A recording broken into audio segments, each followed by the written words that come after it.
فلسطین کی آزادی کا مشن، یہودیوں کو قدم قدم پر دھول چٹانے والا، اکیلا ہی عالم کفر سے ٹکرانے کا حوصلہ رکھنے والا، پاک دھرتی کا ایک عظیم مجاہد، کفر پر لاوے کی طرح برسنے والے اس مجاہد کی طویل داستان سننے کے لیے چینل کو سبسکرائب کیجئے اور ویڈیو کو لائک کیجئے۔ یقیناً تم اپنے راستے خود بنا سکتے ہو، تم میں اس کی صلاحیت موجود ہے۔ میں تمہارے سفر کا انتظام کرا دوں گا۔ مرجانہ ڈاکوؤں کا کچھ ذکر کر رہی تھی۔ میں نے گفتگو کا انداز تبدیل کرتے ہوئے کہا، ان کا کیا مسئلہ ہے؟ ہاں، کچھ عرصے سے قزاقوں نے ریگستان پر اپنا تسلط قائم کر لیا ہے۔ کیا قزاقوں کی سرکوبی کرنا حکومت کے فرائض میں شامل نہیں ہے؟ میں نے پوچھا۔ ریگستان میں پولیس بیکار ہو کر رہ جاتی ہے۔ انہوں نے کچھ کوششیں کی مگر قزاقوں کے ٹھکانے کا سراغ نہیں لگا سکے، حالانکہ میں نے عرب کے کھوجیوں کی بہت تعریفیں سنی ہیں۔ میں نے کہا، وقت کے ساتھ ساتھ ہر چیز ختم ہوتی جا رہی ہے۔ ابو الحسن نے ٹھنڈی سانس لے کر کہا، یہ بھی ایک ایسا فن تھا جو سینہ بسینہ منتقل ہوا کرتا تھا، لیکن اب شاذ و نادر ہی اس فن کے جاننے والے لوگ بچے ہیں۔ اگر پولیس کو ان کی خدمات حاصل ہو جاتی تو قزاق بچ نہیں سکتے تھے۔ تمہارے قبیلے کو بھی تو قزاقوں کی طرف سے حملے کا خطرہ لاحق ہے۔ تو مرجانہ نے تمہیں یہ بات بھی بتا دی؟ سردار چونک پڑا۔ اس سے کیا فرق پڑتا ہے؟ میں نے پوچھا۔ ہم لوگ مہمانوں کو اپنی پریشانیوں میں شریک نہیں کرتے۔ اب تو میں شریک ہو ہی گیا ہوں۔ میں نے ہنس کر کہا، اب یہ بتاؤ کہ تم لوگوں نے قزاقوں کے سلسلے میں کیا طے کیا ہے؟ ان کا مطالبہ تو تم پورا کرو گے نہیں؟ ہم نے کچھ بھی طے نہیں کیا، بس تن بتقدیر ہو کر بیٹھ گئے ہیں۔ ہم کچھ کر بھی تو نہیں سکتے، ہماری تعداد بھی کم ہے اور ہمارے پاس اسلحے کے نام پر چند بندوقوں کے سوا کچھ نہیں ہے، ورنہ ہم ان کا مقابلہ کرنے کی کوشش ضرور کرتے۔ اب وہ قزاق تم سے کب رابطہ قائم کریں گے؟ آج شام 5 بجے ان کی دی ہوئی آخری مہلت ختم ہو جائے گی، جس کے بعد مطالبہ پورا نہ ہونے پر ہمارے اندازے کے مطابق قزاق ہم پر حملہ کر دیں گے۔ وہ بستی کے لوگوں پر حملہ کریں گے اور تم ان کا مقابلہ بھی نہیں کرو گے۔ میں نے حیرت سے کہا، حالانکہ سردار ہونے کے ناطے بستی کے لوگوں کے جان و مال کی ذمہ داری تم پر ہے، اسی لیے تو ان کا مقابلہ نہ کرنے کا فیصلہ کیا گیا ہے۔ سردار نے متاسفانہ لہجے میں کہا، ان قزاقوں کی یہ روایت ہے کہ اگر ان کا مقابلہ نہ کیا جائے تو وہ کسی کو جانی نقصان نہیں پہنچاتے، صرف لوٹ مار پر اکتفا کر لیتے ہیں۔ ہم ان کا مقابلہ کرنے کے اہل نہیں ہیں، لہٰذا مجھ پر یہ ذمہ داری عائد ہوتی ہے کہ ان لوگوں کے لیے وہ فیصلہ کروں جو ان کے لیے زیادہ بہتر ہو۔ مقابلہ نہ کرنے سے کم از کم لوگوں کی جانیں تو محفوظ رہیں گی، مال و اسباب تو بعد میں کسی اور ذریعے سے دوبارہ بھی مہیا ہو جائے گا۔ جانیں اگر ضائع ہو گئیں تو دوبارہ کہاں سے آئیں گی؟ دیگر سامان کے ساتھ قزاق تمہارے اونٹ بھی لے جائیں گے۔ میں نے کہا، پھر تم ہمارے سفر کا بندوبست کیسے کرو گے؟ اسی لیے میں نے تمہارے لیے فیصلہ کیا ہے کہ تم شام سے پہلے ہی یہاں سے روانہ ہو جاؤ، بعد میں پتہ نہیں کیسے حالات کا سامنا کرنا پڑے۔ اول تو اولیو ہاورڈ شام تک سفر کرنے کے قابل نہیں ہو سکے گا، لیکن اگر اس کی حالت ٹھیک ہوتی تب بھی میں آج یہاں سے نہ جاتا۔ تم کیا کہنا چاہتے ہو؟ سردار نے مجھے گورتے ہوئے کہا، میزبانوں کو مصیبت میں چھوڑ کر چلے جانا اچھا نہیں معلوم ہوتا۔ ہرگز نہیں، ابو الحسن نے سختی سے کہا، یہ ہمارا معاملہ ہے اور اس سے ہم خود ہی نمٹیں گے۔ اپنے ساتھ ہم تمہیں ہرگز خطرے میں نہیں ڈالیں گے۔ مجھے ان قزاقوں سے دلچسپی پیدا ہو چلی ہے۔ میں مسکرایا، اور جس چیز سے مجھے دلچسپی ہو جائے اسے کسی قیمت پر نہیں چھوڑتا۔ اگر تم نے مجھے موقع نہ دیا تو میں نخلستان سے باہر جا کر کھلے میں انہیں دیکھوں گا۔ ضد نہ کرو علی، ابو الحسن نے ناصحانہ انداز میں کہا، تم انہیں نہیں جانتے۔ وہ ہوش قسم کے لوگ ہیں اور ان کے پاس جدید اسلحہ ہوتا ہے اور وہ اس کے استعمال میں مہارت بھی رکھتے ہیں۔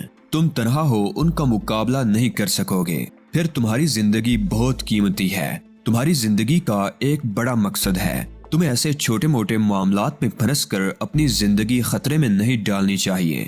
موت صرف ایک بار آتی ہے سردار، اور اس کا وقت بھی مقرر ہے۔ اس مقررہ وقت سے قبل زندگی کوئی نہیں چھین سکتا، لہٰذا ایسی باتوں کا کوئی فائدہ نہیں ہے۔ رہا سوال اس بات کا کہ مجھے چھوٹے موٹے معاملات میں نہیں الجھنا چاہیے، تو اس سلسلے میں میں تمہیں پہلے ہی بتا چکا ہوں کہ اولیو ہاورڈ کے لیے آج سفر کرنا مناسب نہیں رہے گا۔ اس کی حالت اس قابل نہیں ہے کہ وہ سفر کر سکے۔ کم از کم ایک دن کا آرام اس کے لیے بہت ضروری ہے۔ جب میں آج شام یہاں موجود ہوں گا تو محض اپنی زندگی کے خوف سے دبک کر بیٹھ جانا میرے لیے ناممکن ہوگا۔ تم آخر کرنا کیا چاہتے ہو؟ سردار نے زچ ہو کر کہا۔ میں چاہتا ہوں کہ قزاقوں کا مقابلہ کیا جائے، میں نے سردار کی آنکھوں میں دیکھتے ہوئے کہا۔ بستی کے لوگ اس پر تیار نہیں ہوں گے، انہیں تیار کرنا میرا کام ہے۔ میں نے کہا مجھے تو صرف تمہاری اجازت درکار ہے، باقی کام میں خود کر لوں گا۔ ٹھیک ہے، میں ہر طرح سے تمہارے ساتھ ہوں۔ علم قیافہ کی روح سے تم میں اتنی صلاحیت ہے کہ تم یہ ناممکن کام بھی کر دکھانے کی اہلیت رکھتے ہو، تو تم بستی کے سارے لوگوں کو جمع کر لو، میں ان سے بات کرنا چاہتا ہوں، میں اس کا بندوبست کیے دیتا ہوں۔ سردار نے کہا لیکن یہ بات یاد رکھنا کہ میں کسی کو بھی تمہاری اصلیت سے آگاہ نہیں کروں گا۔ جو فرضی داستان تم نے مجھے پہلے سنائی تھی سب کے سامنے تم اسی پر قائم رہو گے۔ تھوڑی دیر بعد سردار نے ایک ذرا کھلے مقام پر بستی کے سارے لوگوں کو جمع کر لیا۔ وہ جگہ شاید اسی مقصد کے لیے مخصوص تھی کہ وہاں پر جمع ہو کر وہ لوگ اپنے اہم فیصلے کرتے ہوں گے۔ میں نے ان لوگوں کا شمار کیا، ان کی کل تعداد 32 تھی۔ 19 افراد کی عمریں 50 سے 60 کے درمیان تھی، جبکہ بقیہ 13 افراد بہت ضعیف تھے۔ ان کی عمروں کے بارے میں میرا اندازہ تھا کہ ان میں سے کوئی بھی 80 سے کم کا نہیں تھا۔ ان سب کے جمع ہو جانے کے بعد سردار نے ان سے مختصر خطاب کیا۔ آپ سب لوگوں کو اس نوجوان کی خواہش پر یہاں جمع کیا گیا ہے۔ سردار نے میری طرف اشارہ کرتے ہوئے کہا، اس نوجوان کا نام علی یار خان ہے۔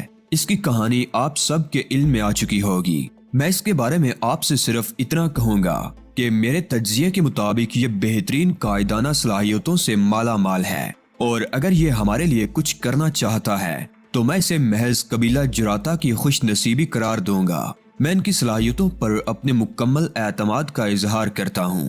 بقیہ باتیں آپ لوگوں سے یہ نوجوان خود کرے گا۔ مجمع پر مکمل سکوت طاری تھا اور سب کی نگاہیں مجھ پر جمی ہوئی تھی۔ میں اپنی جگہ سے اٹھ کھڑا ہوا۔ قبیلہ جراتا کے جرأت مند اور جری لوگوں سے خطاب کرنا میرے لیے کسی بڑے اعزاز سے کم نہیں ہے۔ میں نے اپنی بات کا آغاز ہی جوشیلے الفاظ سے کیا۔ میں آپ لوگوں کا مہمان ضرور ہوں، لیکن میری خواہش ہے کہ مجھے مہمان کے بجائے قبیلے کا ایک فرد سمجھ کر میری بات سنی جائے، کیونکہ جب مجھے یہ علم ہوا کہ اس قبیلے کو صحرائی قزاقوں کی طرف سے خطرہ درپیش ہے تو مجھے یوں محسوس ہوا جیسے میرے اپنے قبیلے پر کوئی آنچ آنے والی ہے، اور میں اسی وقت ان صحرائی لٹیروں سے نبرد آزما ہونے کے لیے تیار ہو گیا۔ مجھے معلوم ہے کہ وہ تعداد میں بھی زیادہ ہیں اور ان کے پاس جدید اسلحہ بھی ہے، لیکن یہ بات یاد رہے کہ جنگیں کبھی ساز و سامان اور عددی برتری کی بنیاد پر نہیں جیتی گئیں۔ جنگوں کے لیے تو پہلے نمبر پر بہتر حکمت عملی اور پھر عزم و حوصلے کی ضرورت ہوتی ہے۔ میں نے فضا میں زوردار مکہ لہرایا، اور میں یہ کبھی نہیں مان سکتا کہ قبیلہ جراتا کے جی دار لوگ لٹیروں سے بھی کم حوصلہ مند ہیں۔ میں نے خاموش ہو کر لوگوں کا جائزہ لیا۔ وہ سب مبہوت بیٹھے تھے۔ آپ لوگوں کے پاس جن کے پاس بندوقیں ہیں وہ کھڑے ہو جائیں، میں نے کہا۔ مجمع میں سے 6 افراد کھڑے ہو گئے۔ آپ لوگ میرے ساتھ مل کر لٹیروں کا مقابلہ کرنے کے لیے تیار ہیں؟ میں نے پوچھا۔ اس بات کا انحصار تو اس بات پر ہے کہ اکثریت کیا فیصلہ کرتی ہے، ان میں سے ایک نے کہا۔ وہ بات کی بات ہے۔ اس وقت میں آپ لوگوں سے پوچھ رہا ہوں کہ کیا آپ میرا ساتھ دینے کے لیے تیار ہیں؟ یکے بعد دیگرے ان سب نے میرا ساتھ دینے کی حامی بھر لی۔ یہ 6 افراد میرے ساتھ مل کر لٹیروں کا مقابلہ کریں گے، میں نے بلند آواز سے کہا۔ اب میں آپ سب کی رائے جاننا چاہتا ہوں۔ اگر آپ نے نخلستان کی حدود میں جنگ کی اجازت دینے سے انکار کیا تو ہم کھلے ریگستان میں ان کا مقابلہ کریں گے، اور وہاں لٹیروں کا مقابلہ کرنے کی صورت میں ہماری ہلاکت یقینی ہو جائے گی۔ بتائیے مقابلہ کہاں کیا جائے، نخلستان کی حدود میں یا کھلے میں جا کر؟ مجمع میں بنبناہٹ گونجی۔ پھر ایک معمر بزرگ کھڑے ہو گئے۔ تم دیکھ رہے ہو کہ ہم میں ایک بھی جوان شخص موجود نہیں ہے۔ ہم ان وحشی قزاقوں کا مقابلہ کیسے کریں گے؟ وہ ہمیں بھون کر رکھ دیں گے۔ یہ تلواروں کی جنگ نہیں ہے میرے بزرگ، میں نے کہا، جس میں قوت کی ضرورت ہوتی ہے۔ یہ جنگ تو گولیوں سے لڑی جائے گی، اور بندوق چلانے میں زیادہ قوت نہیں صرف ہوتی۔ اگر جنگ ہوئی تو اس کے 3 نتیجے نکل سکتے ہیں، ایک اور معمر شخص نے کھڑے ہو کر کہا۔ پہلا نتیجہ یہ ممکن ہے کہ سارے قزاق مارے جائیں، دوسرا نتیجہ یہ ہو سکتا ہے کہ سارے قبیلے والے مارے جائیں، اور تیسرا نتیجہ یہ ہو سکتا ہے کہ کچھ قزاق مارے جائیں اور کچھ فرار ہو جائیں۔ یہ تیسری صورت ہمارے لیے بہت خطرناک ہوگی، اس لیے کہ تم ہمیشہ تو یہاں موجود نہیں رہو گے، اور دوسری طرف قزاق اپنی قوت مجتمع کر کے دوبارہ ہم پر حملہ آور ہوں گے۔ اس وقت کیا ہوگا؟ مجھے آپ سے اختلاف ہے بزرگوار، میں نے شائستگی سے کہا۔ بنیادی بات یہ ہے کہ چور کے پاؤں نہیں ہوتے، اگر انہیں ایک بار فرار ہونا پڑ گیا تو کبھی ادھر کا رخ کرنے کی ہمت نہیں کر سکیں گے۔ انہیں علم ہو جائے گا کہ یہ جیالوں کی بستی ہے، انہیں وہ سبق ملے گا کہ اس کے بعد وہ قافلوں پر حملہ کرنے سے قبل کئی بار سوچا ضرور کریں گے۔ تم ٹھیک کہہ رہے ہو نوجوان، میں نہ صرف تم سے متفق ہوں بلکہ مجھے فخر ہے کہ تم قبیلہ جراتا کے مہمان ہو، انہوں نے کہا اور بیٹھ گئے۔ اس کے بعد ایک اور شخص اٹھا، اس لڑائی میں ہم سب مارے گئے تو کیا حاصل ہوگا؟ اس نے کہا، عزت کی موت۔ میں نے دبنگ انداز میں کہا، ذلت کی زندگی سے عزت کی موت بہتر ہے۔ آپ سب میرے بزرگ ہیں اور میں آپ سے زیادہ کچھ نہیں کہنا چاہتا۔ اتنا ضرور عرض کروں گا کہ اگر آج آپ لوگ خوشی سے اپنا مال و اسباب لٹتے دیکھتے رہے تو کل ان کی جرأتیں اور بھی بڑھ جائیں گی۔ ممکن ہے اس وقت آپ کی غیرتیں جوش میں آ جائیں، لیکن اس وقت پانی سر سے گزر چکا ہوگا، لہٰذا اگر کچھ کرنا ہے تو ابھی کیجیے، ورنہ ہر قسم کے حالات کا سامنا کرنے کے لیے خود کو تیار رکھیے۔ وہ لوگ میرا مطلب سمجھ گئے تھے، اس لیے انہیں سانپ سونگ گیا تھا۔ چند لمحے یہی کیفیت رہی، پھر ایک شخص اٹھا، تم لوگ کیا سوچ رہے ہو؟ وہ چلایا، اس نوجوان کا ساتھ دینے کا اعلان کیوں نہیں کرتے؟ یہ ہم میں سے نہیں ہے، مگر اس نے ہمارے لیے وہ باتیں سوچی ہیں جو ہمارے سوچنے کی تھی، مگر ہم نے نہیں سوچی۔ ہم تیار ہیں، ہم لڑیں گے۔ مجمع میں سے مختلف آوازیں سنائی دی۔ دیکھتے دیکھتے ان لوگوں کی کایا پلٹ گئی تھی۔ وہ لوگ جنہوں نے چند مصلحتوں کے پیش نظر قزاقوں سے جنگ نہ کرنے کا فیصلہ کیا تھا، اب وہی چند مصلحتوں کے تحت مرنے مارنے کے در پہ ہو گئے تھے۔ مجھے خوشی ہے کہ بالآخر آپ لوگ صحیح فیصلے پر پہنچ گئے۔ میں نے ہاتھ اٹھا کر کہا، اب ہم جنگی حکمت عملی ترتیب دیں گے۔ اس وقت یہاں مجھے اور سردار کو ملا کر کل 34 افراد موجود ہیں۔ ان میں سے 13 افراد وہ ہیں جو ضعیف العمر ہیں۔ یہ 13 افراد گھروں میں رہیں گے۔ یہ لوگ اگر واپس جانا چاہیں تو جا سکتے ہیں، ان کا کام ختم ہو چکا ہے۔ 13 کے 13 ضعیف العمر لوگ مجھے دعائیں دیتے ہوئے وہاں سے رخصت ہو گئے۔ ہمارے پاس اسلحے کے نام پر کل 6 بندوقیں ہیں۔ میں نے کہا، 3 بندوقیں میرے پاس بھی ہیں۔ سردار نے کہا، گویا ہمارے پاس 6 نہیں بلکہ 9 بندوقیں ہیں۔ 9 بندوقیں بہت ہوتی ہیں، اور کارتوسوں کی کیا صورت ہے؟ میں نے پوچھا۔ فاضل کارتوسوں کی میرے خیال میں کمی نہیں ہے، سردار نے جواب دیا۔ اتنے اسلحے سے تو ایک پوری بٹالین کا مقابلہ کیا جا سکتا ہے۔ خیر، تو اب ہمیں یہ دیکھنا ہے کہ قزاق کس راستے سے نخلستان میں داخل ہو سکتے ہیں۔ وہ اونٹوں پر آئیں گے اور اونٹوں کے لیے نخلستان میں داخل ہونے کا واحد راستہ وہی ہے جہاں سے تم اندر آئے تھے۔ باقی کسی اور راستے سے اونٹ اندر داخل نہیں ہو سکتے۔ اب آپ لوگ مجھے یہ بتائیں کہ آپ لوگوں میں سے کتنے لوگ بندوقیں چلانا جانتے ہیں؟ ہر شخص اسلحے کے استعمال سے واقف ہے، سردار نے بتایا۔ تب تو معاملہ بہت آسان ہو گیا۔ میں نے کہا، تم ان لوگوں میں سے 9 ایسے افراد منتخب کر لو جنہیں بندوقیں دے کر نخلستان کے کنارے داخلی جگہ کے ساتھ ذرا سے فاصلے پر چھپایا جا سکے۔ اس کا طریقہ یہ ہوگا کہ یہ لوگ ایسے لباس پہن کر وہاں لیٹ جائیں گے جو بادیوں نظر میں دکھائی نہ دے۔ ہمیں یہ نہیں معلوم کہ یہاں کتنے قزاق آئیں گے، لیکن یہ بات طے ہے کہ جتنے بھی قزاق آئیں گے ان میں سے کچھ نخلستان کے باہر رکیں گے اور ایک یا چند اندر آئیں گے۔ وہ تم سے پوچھیں گے کہ رقم کا بندوبست ہو گیا؟ تم کہو گے کہ ہاں، رقم کا بندوبست ہو گیا۔ پھر وہ کہیں گے کہ رقم کہاں ہے؟ تو تم جواب میں عامر کو کہو گے کہ رقم کا تھیلا لے آئے۔ عامر کون ہے؟ سردار نے حیرت سے پوچھا۔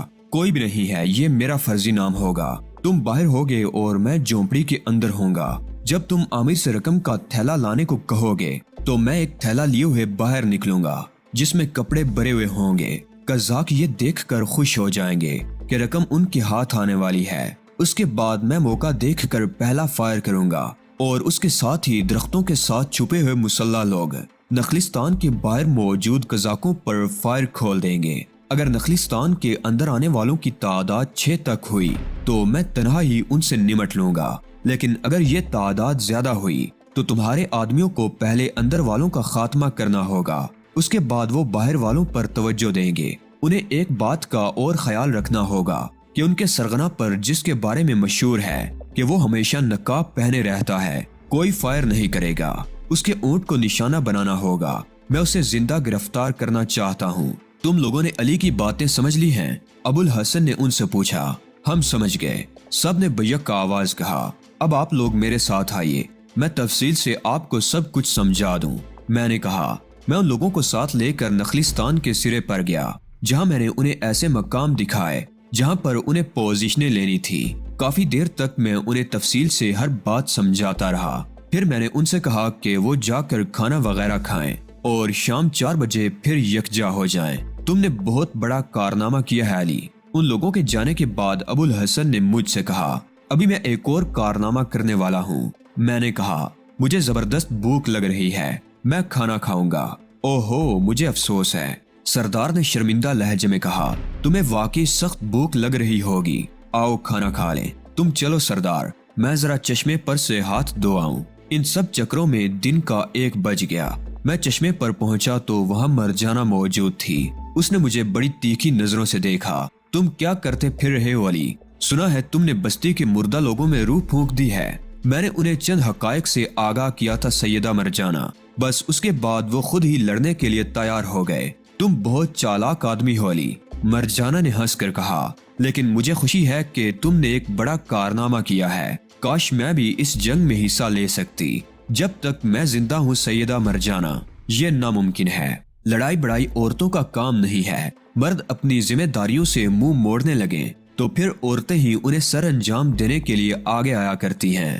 آپ ٹھیک کہہ رہی ہیں سیدہ مرجانہ، مگر اس وقت مردوں کو یاد آ گیا ہے کہ ان پر کیا ذمہ داریاں عائد ہوتی ہیں، لہٰذا آپ کو ہتھیار اٹھانے کی ضرورت نہیں پڑے گی۔ اور ہاں، میں نے دفعتاً چونک کر کہا، میرے دوست کا کیا حال ہے؟ اس کا تو مجھے خیال ہی نہیں رہا تھا۔ وہ ٹھیک ہے، کافی دیر پہلے اٹھا تھا، کھا پی کر پھر سو گیا۔ تمہیں پوچھ رہا تھا۔ میں نے اسے اطمینان دلایا کہ تم خیریت سے ہو۔ تمہاری اس سے گفتگو ہوئی تھی؟ میں چونک پڑا، اشاروں میں۔ مرجانہ مسکرا کر بولی۔ چشمے کے پانی سے ہاتھ منہ دھو کر میں مرجانہ کے ساتھ جھونپڑی میں واپس آ گیا۔ مرجانہ نے جلدی سے دسترخوان بچھا کر کھانا لگایا اور ہم تینوں کھانا کھانے بیٹھ گئے۔ کھانا کھانے کے بعد کچھ دیر آرام کر لینا علی، سردار نے کہا، پہلے ہی بہت تھکے ہوئے ہو، اب تو تمہاری تھکن اور بھی بڑھ گئی ہوگی۔ جب کوئی کام درپیش ہوتا ہے تو آرام کرنا میرے لیے ناممکن ہو جاتا ہے سردار محترم۔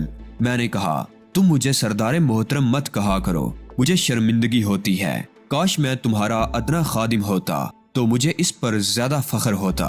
یہ مجھے بھی سیدہ مرجانہ کہہ کر مخاطب کرتا ہے بابا جان۔ مرجانہ معصومیت سے پلکیں جھپکاتے ہوئے بولی، سچ میں مجھے بھی بہت برا لگتا ہے۔ ہر شخص کا ایک الگ مقام ہے سردار محترم۔ میں نے کہا، اور اسے اس کے مرتبے کے مطابق عزت ملنا ضروری ہے، جیسے تمہاری مرضی علی۔ ابو الحسن نے کہا، ظاہر ہے میں تمہیں مجبور نہیں کر سکتا۔